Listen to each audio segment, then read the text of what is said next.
সুপ্রিয় দর্শক মণ্ডলী, এখন আপনাদের মাঝে যে বায়োগ্রাফিটি শেয়ার করব তা হলো হজরত পিরানে পীর দস্তগীর মাহবুবে সুবহানী বড় পীর আব্দুল কাদের জিলানী রহমাতুল্লাহ আলাইহির সংক্ষিপ্ত জীবন কাহিনী। আল্লাহ সুবহানাহু ওয়া তাআলা তার ওলি আউলিয়া বান্দাদের জন্য পবিত্র কোরআনে ঘোষণা দিয়েছেন, জেনে রেখো আল্লাহর বন্ধুদের কোনো ভয় নেই আর তারা দুঃখিতও হবে না। সুপ্রিয় দর্শক মণ্ডলী, আপনাদের যদি নবী এবং ওলিদের ঘটনা শোনার আগ্রহ থাকে তাহলে আমাদের চ্যানেল সাবস্ক্রাইব করে সঙ্গে থাকুন। চলেন শুরু করি with the real life history of Abdul Qadir Jilani রহমাতুল্লাহ আলাইহি, যাদের জ্ঞান সাধনার ধুলোই ধারণী সমৃদ্ধ এবং মাটির মানুষ ঊর্ধ্বলোকে মহিমান্বিত হয়েছে। হজরতে আব্দুল কাদের জিলানী রহমাতুল্লাহ আলাইহি নিঃসন্দেহে তাদের মধ্যে শ্রেষ্ঠ।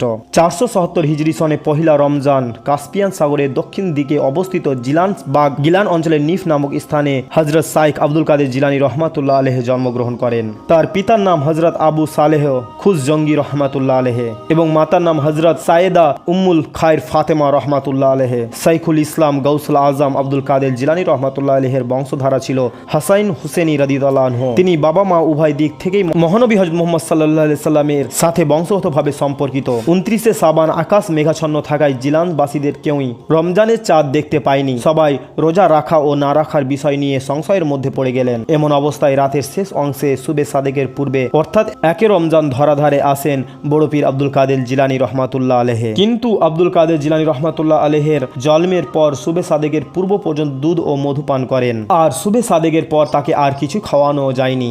এই আশ্চর্যজনক খবর চারিদিকে ছড়িয়ে পড়লে সবাই বুঝতে পারল যে পবিত্র মাহে রমজান আরম্ভ হয়ে গিয়েছে। নিতান্ত বালক বয়সে ইয়েতিম হয়ে পিতার ছায়া থেকে বঞ্চিত হয়েছেন তিনি। তাই ঠাই হলো বয়োবৃদ্ধ নানার সংসারে, আর বুজুর্গ নানা তক্ত তদারকিতে গ্রামের পাঠশালাতে তার প্রাথমিক শিক্ষার পর্ব শুরু হয়। প্রথম যেদিন তিনি মক্তবে যান সেদিন সেখানে ছিল শিক্ষার্থীদের প্রচণ্ড ভিড়।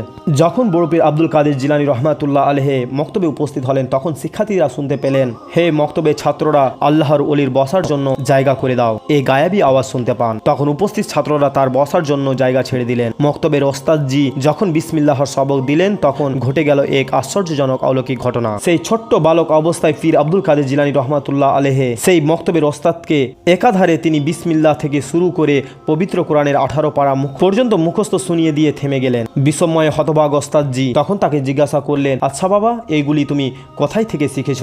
উত্তরে যখন হযরত আব্দুল কাদের জিলানী রহমাতুল্লাহ আলাইহি বললেন, তা তো আরো বেশি অবাক করে দেওয়ার মতো ঘটনা। তিনি বললেন, হুজুর, আমি মায়ের পেটে থাকতে আমার মা প্রতিদিন কোরআন শরীফ পাঠ করতেন। আমি আমার মায়ের কোরআন শরীফ শুনে শুনে তা মুখস্থ করে ফেলেছি। আর এইভাবেই শেষ হলো তার মুক্তবের পড়াশোনার পাঠ। এরপর তিনি উচ্চ শিক্ষার্থে ছুটলেন রাজধানী বাগদাদ নগরের দিকে। 588 হিজরিতে তিনি যখন অষ্টদশ বয়স্কের যুবক তখন জিলান হতে উচ্চ শিক্ষার্থে মুসলিম বিশ্বের রাজধানী বাগদাদে গমন করেন। প্রতিমধ্যে ডাকাত দল আক্রান্ত হওয়া এবং তার অসাধারণ সত্যবাদিতা ও মাতৃভক্তির কারণে ডাকাত দলের দোষবৃত্তি ঘটনা বিশ্বখ্যাত হয়ে দাঁড়িয়েছে।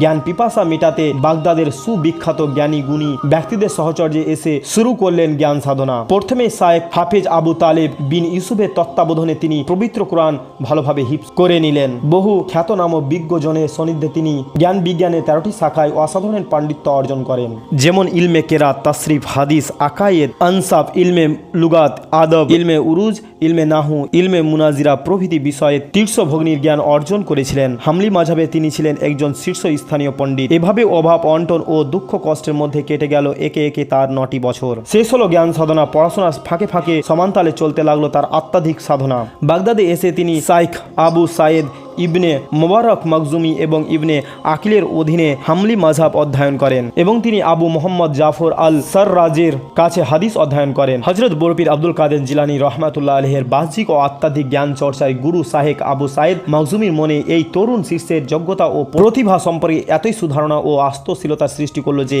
নিজের হাতে প্রতিষ্ঠিত মাদ্রাসা তত্ত্বাবধান ও পরিচালনার দায়িত্ব গৌসে পাক বড় পীর আব্দুল কাদের জিলানী রহমাতুল্লাহ আলাইহির নিকট অর্পণ করে দিয়ে তিনি নিজে অবসর গ্রহণ করলেন।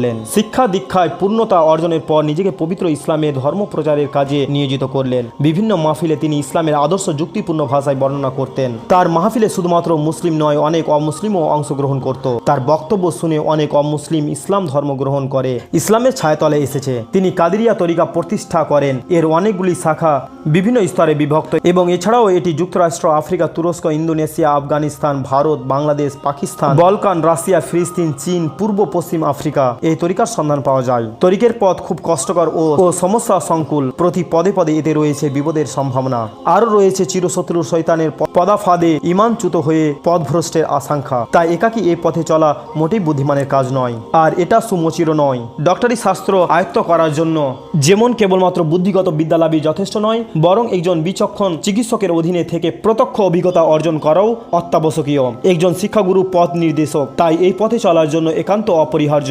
বাগদাদ নগরের মুজাফফরিয়ার মোল্লায় বাস করেন শায়েখ হাম্মাদ বিন মুসলিম দাব্বাস রহমাতুল্লাহ আলাইহি। সহজ সরল অনর্বল জীবনযাত্রা তার। আঙ্গুর ও খেজুরের রস বিক্রি করা তার পেশা, তাই মানুষ তাকে দাব্বাস বলে ডাকে। দাব্বাস শব্দের অর্থ রস বিক্রেতা। এই মহান বুজুর্গের রসে কোনোদিনও মাছি বসেনি। সিরিয়া রাহাবা গ্রামে জন্ম নিয়েছিলেন তিনি। বাগদাদে আসার পর কখনো সিও ফিরে যাননি নিজ জন্মভূমিতে। এই মহান দরবেশ বেছে নিয়েছিলেন তালেবে মাওলাগণকে সঠিক পথে পরিচালিত করার মহান দায়িত্ব। যুগের কর্ণধার এই মহান সাধকের নিকটে তরিকতের প্রাথমিক শিক্ষা নিলেন গৌসে পাক হযরতে বড় পীর আব্দুল কাদের জিলানী রহমাতুল্লাহ আলাইহি। আত্মনিয়োগ করলেন কঠিন আধ্যাত্মিক সাধনায়। প্রথম দর্শনে নবগত সদস্যের অধিক উজ্জ্বল ভবিষ্যতের বিষয় জানতে পারলেন। শায়েখ হাম্মাদ বিন মুসলিম দাব্বাস রহমাতুল্লাহ আলাইহি আল্লাহ তাআলার অশেষ রহমতে চির জ্যোতির্ময় বলয় সদা পরিবেষ্টন করে আছেন তার এই নতুন শিষ্যকে। সময় তার জন্য অপেক্ষমান। সেই সময় সন্নিকটে যখন এই অনাবর যুবক অভিষিক্ত হবেন সমস্ত গৌসদের নেতা বা গৌসুল আজম রূপে। একদিন সমস্ত শিষ্যদের ভরা মজলিসে বলেই ফেললেন এই কথা। তিনি বললেন, সেই সময় সমাগত প্রায় যখন দুনিয়ার সমস্ত ওলি আল্লাহগণের গর্দানে থাকবে বড় পীর আব্দুল কাদের জিলানী রহমাতুল্লাহ আলাইহির কদম। এই অনার্বর ব্যক্তির মুখে এক সময় উচ্চারিত হবে এই কথা, আমার কদম সমস্ত ওলি আল্লাহগণের স্কন্দে। তার এই ঘোষণার সময় তখনকার সমস্ত ওলি আল্লাহগণ তার কদমের উদ্দেশ্যে নিজেদের ঘাড় নত করবেন। মহান সাধক শায়েখ হাম্মাদ বিন মুসলিম দাব্বাস রহমাতুল্লাহ আলাইহির সান্নিধ্যে দীর্ঘদিন কাটিয়ে সাধনা পথের সুকঠিন ও বিপদ সংকুল পথগুলো একে একে পার হয়ে গেলেন তিনি। কঠিন রিয়াজত ও মুসাহিদের মাধ্যমে তরিকতের সুকঠিন পথ পাড়ি দেওয়ার মতো শক্তি ও সাহস সঞ্চালন হলো তার নিজের মধ্যে। এবার শুধুমাত্র এগিয়ে চলার পালা। যে বাজ পাখি দূর আকাশে উড়ে বেড়ানোর জন্যই জন্ম নিয়েছে তাকে কি করে খাঁচায় আটকাবে শায়েখ হাম্মাদ বিন দাব্বাস রহমাতুল্লাহ আলাইহি? কিন্তু তিনি যে তাকে নির্বিহীনে অসীম নীল আকাশে রাজত্ব করার মতো একটা শক্ত ভিত তৈরি করে দিয়েছেন, সেটাই বা কম কিসের? প্রভুর প্রেম ও মাগফিরাতের প্রচণ্ড নেশায় পেয়ে বসেছেন তরুণ বড় পীর আব্দুল কাদের জিলানী রহমাতুল্লাহ আলাইহি। দয়ামান প্রভুর মিলন সুদায় আখণ্ড পার না করে কিছুতেই নিস্তার নেই তার। অতি উচ্চ আশা মনে নিয়ে দুরু দুরু বুকে এবার তিনি গিয়ে হাজির হলেন যুগশ্রেষ্ঠ সুফি সাধক হযরতে শায়েখ আবু সায়েদ মোবারক মখজুমি রহমাতুল্লাহ আলাইহির নিকট। তাকে মুরিদ করে নিলেন এই সাধক। তার মনের আশা পূরণের পথও বলে দিলেন তিনি। এইভাবে দিন রাত তপস্যা ও রিয়াজত মুজাহিদার মধ্যে দিয়ে কেটে গেল তার আরো 25টি বছর। সার্থক হলো তার রিয়াজত আর পরিপূর্ণতা পেল তার কঠোর সাধনা। হযরতে বড় পীর আব্দুল কাদের জিলানী রহমাতুল্লাহ আলাইহি একাধারে 40 বছর পর্যন্ত এশার নামাজের উজু দিয়ে ফজরের নামাজ আদায় করেছেন। পড়তে ও শেষ রাতে পাঠ করতেন আল মাইতুল আলমে আল জব্বুল শহীদ আল হাসিবুল বায়াল খালাক্কি আল খালিকু আল বারিউ আল মুসাব্বিরু। উক্ত দোয়া পাঠ করার সাথে সাথেই লোকচক্ষুর সামনে থেকে অদৃশ্য হয়ে যেতেন তিনি। হযরত আব্দুল কাদের জিলানী রহমাতুল্লাহ আলাইহি রাতের একটা সময় জিকির ও মরাকাবা করে কাটাতেন। যৌবনের অধিকাংশ সময় রোজা রেখে কাটিয়েছেন। যখন নফল নামাজ আদায় করতেন সূরা ফাতিহার পর সূরা আর রহমান, সূরা মুজাম্মিল কিংবা সূরা ইখলাস পড়তেন। তন্দ্রার ভাব আসলে দেখে দেখে কোরআন তেলাওয়াত করতেন। তিনি শৈশবকালে যখনই খেলাধুলা মনোনিবেশ করার আগ্রহী হতেন তখনই একটি গায়েবী আওয়াজ শুনতে পেতেন, হে মোবারক শিশু আমার দিকে এসো। অন্যতর হযরত আব্দুল কাদের জিলানী রহমাতুল্লাহ আলাইহি তিনি স্বয়ং বর্ণনা করেন, রাত্রিকালে যখনই আমি অসাবধানবশত নিদ্রায় অভিভূত হয়ে পড়তাম তখনই এই বাণী আমার অন্তরে প্রতিধ্বনি হতো, হে আব্দুল কাদের জিলানী রহমাতুল্লাহ আলাইহি, ঘুমানোর জন্য তুমি দুনিয়াতে আসনি, বরং ঘুমান্ত ও মহান্বিত মানব কুলকে জাগ্রত করার জন্য তোমাকে প্রেরণ করা হয়েছে। আব্দুল কাদের জিলানী রহমাতুল্লাহ আলাইহি যখন মাতৃগর্ভে তখন একদিন তার মাতা সাইয়্যিদ উম্মুল খায়র ফাতেমা রহমাতুল্লাহ আলাইহি স্বপ্নে দেখলেন যে মানব জাতির আদি পিতা হযরত আদম আলাইহিস সালাম এর স্ত্রী হযরতে মা হাওয়া আলাইহিস সালাম সহ হাস্যত আনন্দ তাকে বলছে, ওগো ফাতেমা, তুমি বিশ্ব চলাচলের ভাগ্যবতী মহিলা, তোমার গর্ভে যে সন্তান আছে সে হবে আউলিয়া কুলের শিরোমণি গৌসুল আজম। অনুরূপভাবে আর এক স্বপ্নে দেখেছিলেন হযরতে ইব্রাহিম আলাইহিস সালামের স্ত্রী হযরতে সারা আলাইহিস সালাম মধুর স্বরে বললেন, হে সৌভাগ্যবতী ফাতেমা, আল্লাহ পাকের মারফত তথ্যের শ্রেষ্ঠ পথ প্রদর্শক নূরে আজম তোমার গর্ভে আছেন, সুতরাং তুমি একনিষ্ঠ মনে আল্লাহর গুণগান নিমগ্ন থেকো। একইভাবে আবার দেখলেন ফেরাউনের স্ত্রী হযরতে আসিয়া আলাইহিস সাল্লাম মধুর কণ্ঠে বলছেন, ওগো সৌভাগ্যবতী মর্যাদাশীল ফাতেমা, আমি তোমাকে এক অনির্বাচনীয় সুসংবাদ প্রদান করছি। তুমি অতিশয় সৌভাগ্যবতী ও মর্যাদাশীল। রবণী, তোমার গর্ভে যে আউলিয়াকুল শ্রেষ্ঠ সন্তানের আবির্ভাব হয়েছে, পৃথিবীর বুকে তার উপাধি হবে গাউসে জামির। সুতরাং সতর্কতার সহিত শুভক্ষণের জন্য অপেক্ষা করতে থাকো। হযরত আব্দুল কাদের জিলানী রহমাতুল্লাহ আলাইহি বিশ্বব্যাপী ইসলাম প্রচার ও প্রসারে অবিস্মরণীয় ভূমিকা পালন করেছেন। মুসলমানকে ভ্রান্তির বেড়াজাল থেকে মুক্ত করার লক্ষ্যে কোরআন সুন্নাহ ভিত্তিক মানুষকে ইসলামের দাওয়াত দিতে থাকেন। মানুষকে আল্লাহ ও রাসূল পাক সাল্লাল্লাহু আলাইহি সাল্লাম মুখী করার জন্য বিভিন্ন আমল বাতিয়ে দিতেন হযরত বড় পীর আব্দুল কাদের জিলানী রহমাতুল্লাহ আলাইহি। যখন দুনিয়ার জীবন ত্যাগ করে পরকালে গমন করেন, যখন এই বড় পীর আব্দুল কাদের জিলানী রহমাতুল্লাহ আলাইহি দুনিয়ার জীবন ত্যাগ করে পরকালে গমন করেন, তখন বড় পীর আব্দুল কাদের জিলানী এর ভক্ত অনুসারীরা তার আমল ও চরিত্রকে সমুন্নত রাখার জন্য কাদেরিয়া তরিকা প্রবর্তন করেন। সেই সময় কাল থেকে কাদেরিয়া তরিকার প্রচলন আমাদের দেশেও প্রচলিত হয়েছে। বেলায়েতের উচ্চ স্তরে গাউসুল আজম সারা জাহানের প্রত্যেক জামানায় 313 জন আউলি জমিনে বিদ্যমান থেকে আল্লাহ ও তার রাসূল পাক সাল্লাল্লাহু আলাইহি সাল্লাম সম্মান প্রচার ও প্রতিষ্ঠার কাজে নিয়োজিত থাকতেন। সুফি তাত্ত্বিক পরিভাষায় তাদের আখিয়ার বলা হতো।